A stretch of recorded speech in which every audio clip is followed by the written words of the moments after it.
School ಮಕ್ಕಳು ವ್ಯಾನಲ್ಲೂ phone ಹಿಡ್ಕೊಂಡು ಹೋಗ್ತಾವ್ರಲ್ಲಪ್ಪ.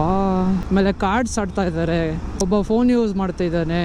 ನಮ್ಮ ಕಾಲದಲ್ಲಿ ಹಂಗಿರಲೇ ಇಲ್ಲ. ಅವಾಗತ್ತೆ ಫೋನ್ ತೊಗೊಂಡೋಗಿದ್ರೆ ಚಡ್ಡಿ ಉದ್ರೋಗಂಗೆ ಹೊಡಿಯೋರು ನಮ್ಮ ಸ್ಕೂಲಲ್ಲಿ. ಇನ್ನು ಯೂಸೇ ಮಾಡ್ತಿರ್ಲಿಲ್ಲ, ತೊಗೊಂಡೋಗಿದ್ದು ಗೊತ್ತಾಗಿದ್ದಕ್ಕೇನು ಅಷ್ಟೇ. ಕ್ಲಾಸಲ್ಲಿ ಫೋನ್ ಯೂಸ್ ಮಾಡ್ತಿದ್ದೀವಿ ಅಂತಂದರೆ ಅಷ್ಟೇ, ಮುಗೀತು. ಈಗ ನೋಡ್ರಿ ಸ್ಕೂಲ್ಗೂ ಫೋನ್ ಎತ್ಕೊಂಡು ಹೋಗ್ತಾರೆ. ಅಯ್ಯಪ್ಪ, ಈಗೆಲ್ಲ ಇಂಟರ್ನೆಟ್ಟಲ್ಲಲ್ವಾ ಇರೋದು ಜಾಸ್ತಿ.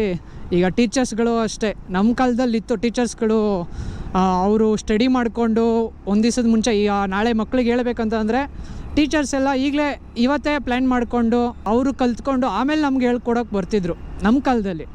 ಈಗ ನೋಡ್ರಿ ಎಲ್ಲ ಅಲ್ಲೇ ಕೂತ್ಕೊಂಡು ಇಂಟರ್ನೆಟ್ಟಲ್ಲಿ ನೋಡಿಕೊಂಡು ಹೇಳ್ಕೊಂಡು ಕೊಟ್ಟಂಗೆ. ಬಟ್ ಆಗಿನ ಎಜುಕೇಷನ್ ಆವಾಗಿಂದೇ ಸೂಪರು. ಬಟ್ ಈಗಿನ ಎಜುಕೇಷನ್ನು ಇದೆ, ಹಂಗೆ ತುಂಬ ಫಾಸ್ಟು ಆಗ್ತಾಯಿದ್ದಾರೆ. ಬಟ್ ತುಂಬ ಫಾಸ್ಟಾಗಿ ಮೇಲ್ಕೊ ಹೋಗ್ತಾ ಇದ್ದಾರೆ.